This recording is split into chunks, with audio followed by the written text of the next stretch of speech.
Halo, ketemu lagi sama gue. Dan di video kali ini gue punya sesuatu yang berbeda. Gue punya konsep yang berbeda dan juga punya partner yang baru.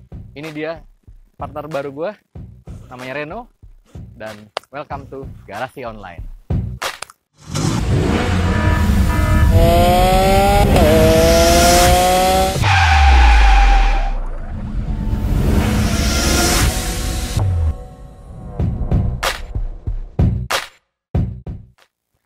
Di video kali ini gue mau ngebahas sebuah Suzuki Swift GX 2013 Automatic. Kita bahas dari eksteriornya dulu ya. Oke, dimulai dari atas. Di sini dia ada stop lampnya, tapi belum ada spoilernya karena spoiler itu adalah opsional. Terus di sini dia punya wiper, ada defogger. Terus untuk tipe GX dan GL modelnya vertikal.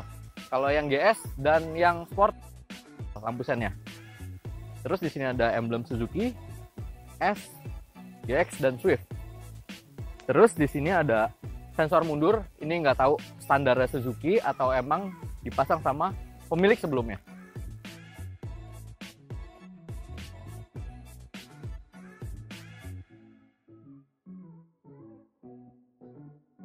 Ini masih seperti Suzuki Swift model sebelumnya. Pilar A-nya di blackout jadi warna hitam begini. Terus di sini ada talang airnya. Spion sudah ada lampu sen dan sudah retract. Lalu ini pintu handle-nya model tarik dan ini sudah keyless. Terus untuk di bagian bannya, ban ini ukurannya termasuk besar di kelasnya karena dia menggunakan R16. Untuk ukuran bannya ini 1855/55. Di sini juga ada emblem VVT untuk menandakan mesinnya. Untuk di bagian atasnya, ini dia punya antena modelnya karet. Dan di sini ada buat pasang roof rack. Jadi di sini bisa dibuka seperti ini. Jadi dia nanti bisa dipasang untuk roof racknya. Sudah ada lubangnya, tinggal plug and play. Dan ini untuk bagian depannya. Bagian depannya ini masih mirip-mirip sama Swift yang lama, cuma bedanya matanya agak ditarik ke atas. Jadinya ini kelihatannya lebih manjang. Terus moncongnya sendiri pun juga dia lebih kelihatan panjang dibandingkan yang lama. Karena kalau yang lama itu pendek dan sekarang ini dia agak lebih panjang untuk bagian depannya. Terus untuk grillnya ini hitam biasa aja, modelnya kisi-kisi kayak sirip. Terus di sini ada list yang emang bukan standarnya, sudah dipasang sama pemilik sebelumnya. Di bawahnya ada fog lamp. Dan kalau untuk lampunya ini masih bohlam-bohlam biasa aja, nggak ada LED. Belum ada teknologi kayak gitu di mobil sini. Terus di sini ada kotak buat towing.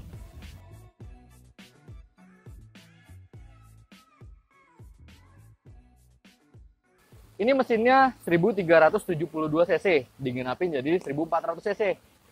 Ini mesinnya sama persis sama R3. Dan untuk peredamnya di sini belum ada, jadi masih kosongan. Dan ini untuk bagian mesinnya. Ini kuncinya, sudah keyless. Ini untuk ngelock, ini untuk buka. Dan kalau misalnya baterainya habis, ada kuncinya.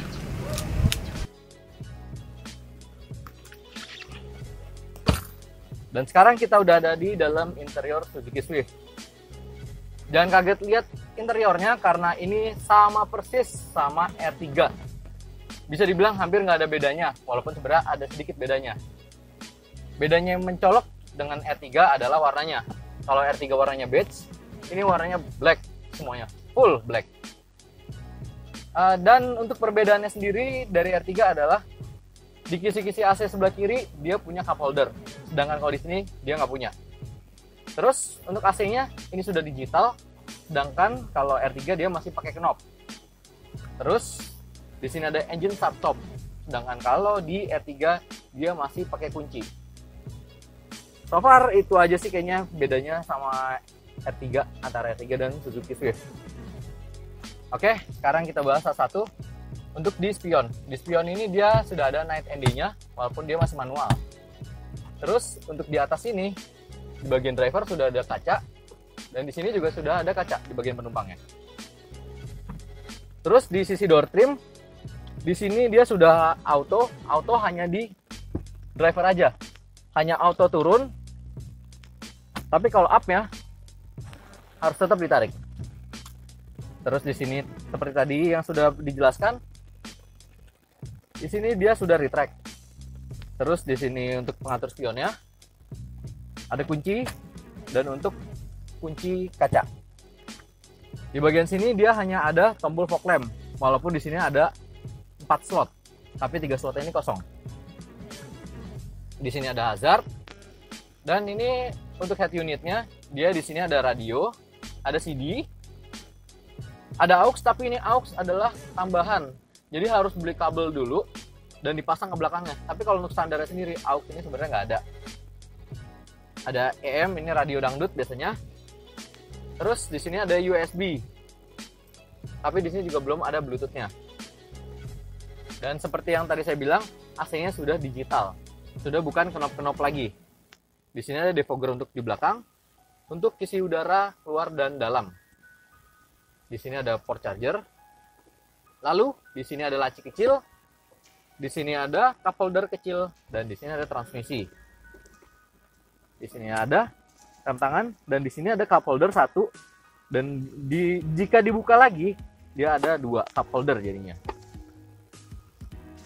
Oke, terus untuk di bagian sini ada laci terbuka, dan di sininya ada laci yang tertutupnya, dan ini nggak terlalu besar sih, standar untuk ukurannya. Untuk di pilarnya dia juga sudah punya tweeter untuk di bagian audionya. Di sini ada speaker di pintu kiri kanan dan di belakang. Untuk di samping kiri kanan supir dan penumpang depan, di sini sudah ada door pocket dan sudah ada cup holder untuk 1 botol aja. Ini untuk setirnya juga mirip persis sama R3, cuma bedanya dia ini warnanya hitam ya. Terus di sini juga ada jahit-jahitan. Di sini ada list warna silver, jadi kesannya setirnya ini adalah sporty.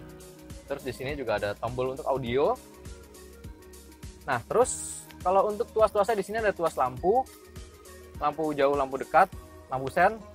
Terus di sini juga ada wiper. Wipernya juga bisa diatur untuk kecepatannya.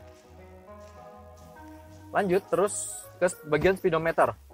Di bagian speedometer ini dia ada untuk bensin, untuk kecepatan, RPM, dan suhu udara. Di sini ada MID kecil mirip sama R3, warnanya orange. Terus di MID-nya ini ada trip A, trip B. Dan di sini ada untuk range kilometer. Jadi untuk jarak tempuh bensin sampai berapa kilometer. Terus di sini juga ada average untuk bensin. Hanya itu aja sih.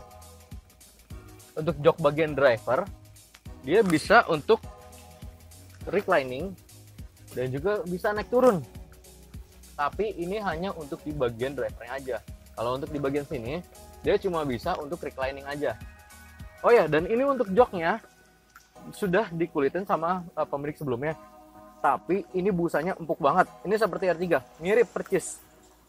Empuk, jadinya kalau buat dipakai jalan jauh, ini kerasa nyaman, enak. Terus untuk di bagian sini dia nggak ada handle-nya. Sedangkan untuk penumpang-penumpang lainnya, dia kebagian untuk handle-nya. Dan lampu kabin warnanya putih dengan bohlam biasa. Dan untuk seat belt-nya dia bisa diatur untuk naik turunnya. Dan sekarang kita udah ada di kabin belakang Suzuki Swift. Ini tadi posisi duduk saya waktu di depan. Tinggi saya 168. Dan di sini dibilang lega enggak, dibilang sempit iya. Kenapa sempit? Karena joknya ini tebel, jadi dia makan tempat. Terus untuk headrestnya ini dia bisa naik turun enak. Tapi dia di sini nggak bisa reclining. Terus untuk di bagian pintunya dia sudah ada speaker, ada cup holder juga. Dan ini juga sudah power window. Oke, sekarang kita lihat ke bagian bagasinya. Di bagasinya ini udah dapat separator dari sananya. Terus untuk bagasinya nggak gede-gede amat, nggak kecil-kecil amat juga, standar lah. Terus di bagasinya ini juga sudah ada lampu. Jadi kalau nyari barang malam-malam lebih gampang. Terus di sini juga ada dongkraknya. Dongkraknya tersimpan rapih di sebelah kanan. Mobil Suzuki Swift GX 2013 ini direkomendasikan untuk orang yang emang lagi cari mobil hatchback dengan harga 130 jutaan. Dan di kelas mobil Suzuki Swift ini dia ada kompetitornya, yaitu Honda Jazz, Toyota Yaris, Mazda 2, dan masih banyak lagi.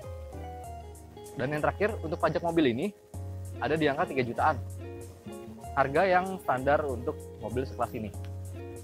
Dan mungkin itu aja ulasan dari kita.